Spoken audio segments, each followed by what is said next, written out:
하기 힘드신 분들은 뼈가 좋더라도 어쩔 수 없이 틀니로, 임플란트 말고 틀니로 치료를. 안녕하세요, 여러분의 아는 의사 신승환입니다.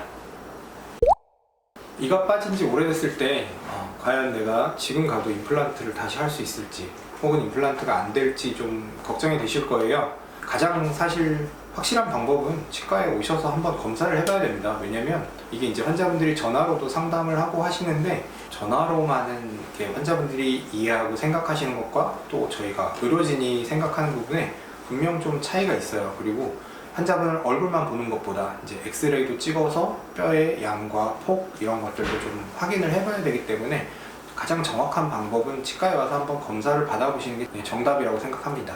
하지만 이제 치과의 내원이 좀 힘드셔서 내가 할 수 있는지 없는지 좀 궁금하다 하시는 경우에 이제 제가 대략적으로 말씀을 드릴 거예요. 뼈가 빠진 자리에는 이제 원래는 뼈가 좀 차요, 초기에는. 하지만 그 자리가 사용을 하지 않고 식사를 하지 않고 계속 두게 되면 뼈가 점점 사라집니다. 그래서 뼈가 너무 사라지게 되면 임플란트를 심기 어려워지게 되세요. 혹은 이제 틀니를 기존에 오랫동안 사용하셨던 분들 같은 경우에는 틀니에 의한 자극으로 잇몸뼈가 조금씩 더 내려가게 돼서 나중에 임플란트를 하고 싶어도 뼈가 모자른 경우들이 많이 있어요. 그래서 이제 환자분들이 보통 내가 이를 뺐는데 오래된 자리, 그 다음에 틀니를 오래 쓰신 분, 그 다음에는 기존의 뼈의 양이 중요한데요. 어금니 같은 경우에는 치아가 크잖아요. 그래서 큰 치아를 둘러싸고 있는 잇몸뼈도 원래 좀 두껍고 넓어요. 그래서 어금니를 뺀 자리는 시간이 좀 지나도 임플란트를 할 수 있는 경우들이 많고요. 앞니들 같은 경우에는 치아 자체가 폭이 작고 뼈가 좀 작아요. 그런데 그렇게 앞니를 빼놓고서 몇 년간 방치를 했다, 혹은 앞니를 브릿지 치료를 한 지가 오래됐다 그러면 그런 자리들은 사실상 임플란트를 하기 힘든 경우들이 더 많습니다. 뼈의 상태는 좋은데 본인의 건강 상태 때문에 임플란트를 못하는 경우도 있어요. 예를 들어서 이제 뇌출혈 혹은 뭐 관상동맥 질환 이런 것들로 인해 가지고 아스피린이나 혹은 이렇게 피가 안 먹게 하는 약들을 어쩔 수 없이 계속 드셔야 되는 분들, 혹은 이제 전신적으로 좀 다른 부분이 안 좋아서 크게 피가 나는 수술이나 큰 수술을 하기 힘드신 분들은 뼈가 좋더라도 어쩔 수 없이 틀니로, 임플란트 말고 틀니로 치료를 전환해서 봐야 하는 경우도 있습니다.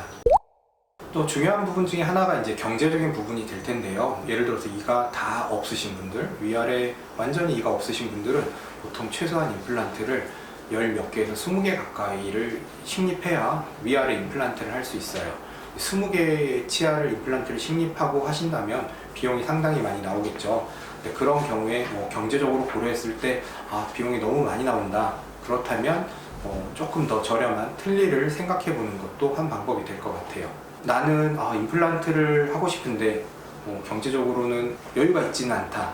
그래서 또 틀니를 하려니 틀니는 또 너무 움직이고 아플 것 같아서 틀니를 주변에서 하신 분들이 불편하다고 한다.